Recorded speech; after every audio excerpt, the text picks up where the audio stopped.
channel. Yes, right here is MUA Nai. If you're here, most likely you guys have seen my page or you know about my work or you've been a client of mine. And I'm just gonna tell you a little bit about me before I get into this video, which is gonna be a Q&A so you guys can get to know me a little bit better and I'll answer all the questions that I've been asked. I am a CTM student, Cosmetics, Techniques, and Management. I do go to college for this, and I'm basically trying to get into the cosmetic industry and learn more about it. Right now, I'm starting off as like a freelance makeup artist. I'm really working towards building my clientele, and this page or channel is kind of going to be for you guys to learn things from me, and I want to share my experiences. You guys may know I do currently work at Sephora, so I am going to be sharing a little bit about my journey with you guys. I am an MUA. I'm no longer self-taught. I'm working on more to be professional, to get my diploma and everything like that. And later on in the future, I'm hoping to have a cosmetic line. That'd be really cool, and that's something I'm working towards. Right into the questions. When did you first start wearing makeup in public?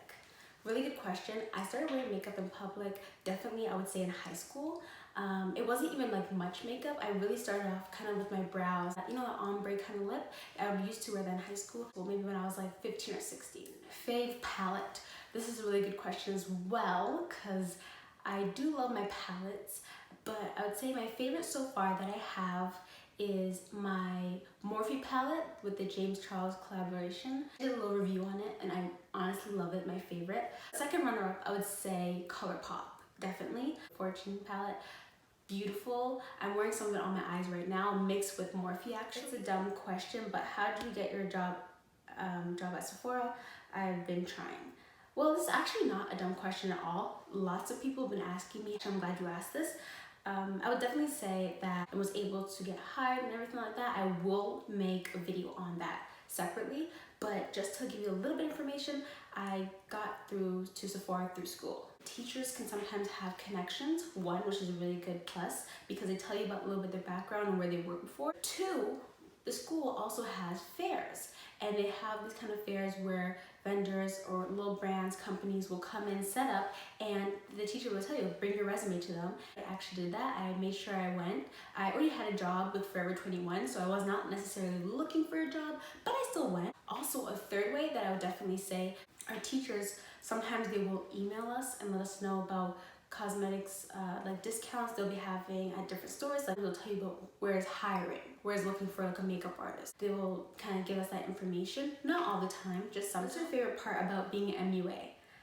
I would definitely say my favorite part about being an MUA is, this is just one of my favorite parts, but it's being able to make people, which is the client, feel comfortable in their own skin, be a natural beauty. Makeup is not making you necessarily beautiful, it is only enhancing the beauty that you already have. Being able to explore different parts of makeup and the creative side, people mostly ask me to say, oh, are you going to school to be a makeup artist? And I always tell them no, different routes you can take.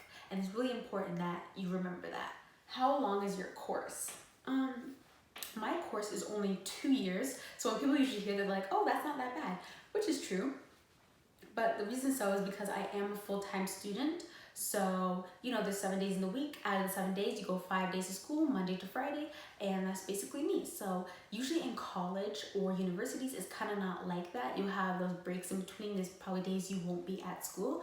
But because I am full-time, now I do have to take not only my courses, you know, that tend to what I'm in the industry I'm into, but I have to take gen eds, which are other courses that you have to take in order to get your extra credits and everything you need to graduate on time. When did you start doing makeup before college?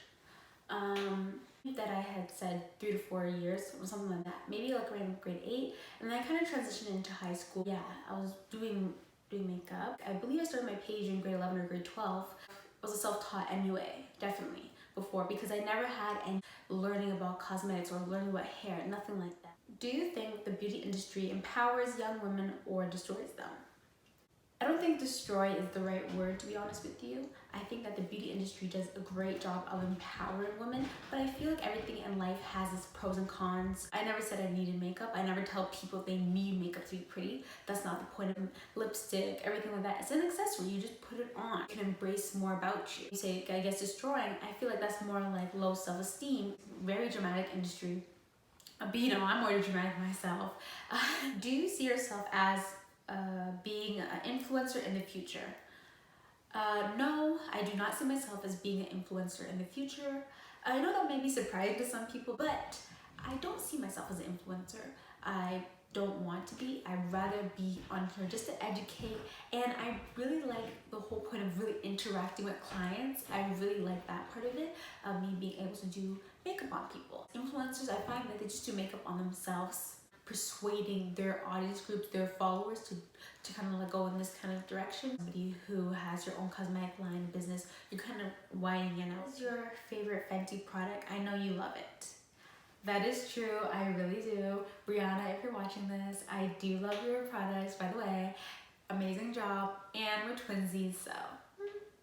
Anywho, let me stop. Favorite one, I'm gonna say the highlight. Some people go for foundation or her lip gloss. That's a good, just beginner product. What is it like working at Sephora and Forever 21? Well, I'm currently no longer with Forever 21.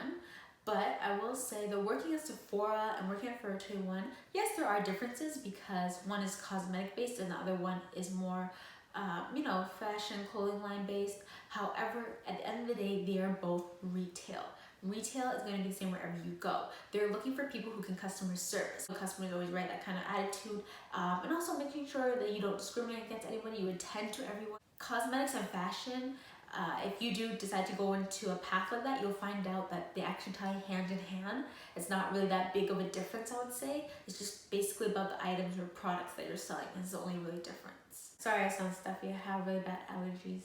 How do you pronounce your name? Good question. The proper pronunciation of my name, Naomi. It is not Naomi. A lot of people call me Naomi. Well, I personally say Nay, but it's Nai. If you look on my pages, you'll see Nai. N-A-Y, Nay, N-A-E, Nay. But the problem with that, the E reminds me of that dance, Nay, Nay, and I did not want people thinking of me and the dance move. I was like, no. And then I don't have a Y in my name. And some people can spell Naomi in different ways. Let me just put N-A-I. I do have some people who do call me Nai occasionally, but most people just call me Nai. Videos do you plan to do on your page or on YouTube?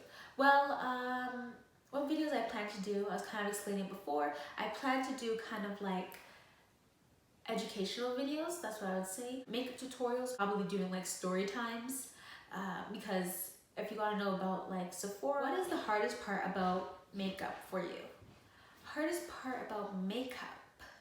I'll definitely say I'm still learning. I'm still in my process of learning, definitely. Clients, the hardest part about makeup, I would say, is sometimes getting adjusted to someone else's face.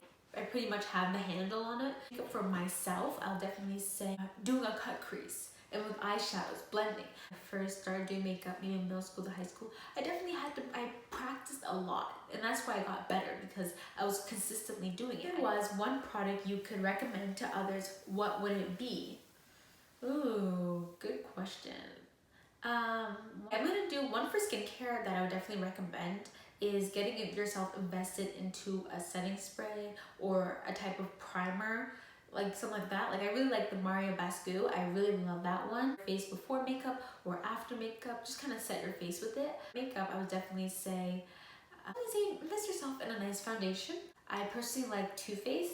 I'm wearing it right now. I like their foundation. It's a hydrating one, and it does have coconut in it for hydrating, moisturizing, and it's oil-free. What is it? It gives like a radiant finish. It's medium to full coverage. I personally like it. I believe it says for all skin types. Is there a difference between being self-taught and getting your license professionally? Yes, there is. There is a difference. There's a big difference, and I'm going to tell you guys why. I always get this from other people whenever I talk about going to school or ever hear people's experiences, and they always say, well, I learned how to do makeup from YouTube. Right, they always try to say that, and that's fine. Like a freelance makeup artist, you're working on people, right? You have to learn what we're learning in school. We're learning different type of looks. Focus on black and white photos, airbrush airbrushing. Go through all those things in class to kind of prepare us for it. Focus on the business side, on fragrance. Just watch 1 or 2 videos. You might not know proper etiquette. About Sephora, they kind of reiterate those things that we're learning in school. I understand exactly the language that you're talking about, you know, having that product knowledge, whereas if you were self-taught, you may not know that, and you have to learn that over time. When it comes to people wanting things like bridal makeup done, most times people will book with somebody who is a professional. She's sanitary, she's clean, and she's good at what she does. I'm gonna book with her or him. I'm not gonna put all this money to go to school and come out the same. It doesn't make sense. What type of videos do you have coming up next? I think that's what you meant. Educational, fun, not too dramatic. I'll try to keep the drama to a minimal. But you know, it is what it is. But anyways, thank you guys for watching. I hope you enjoyed this video. And if you made it this far, make sure to like, comment. Nah, I'm just kidding. But definitely subscribe though. Anyways, bye guys, and see you next time.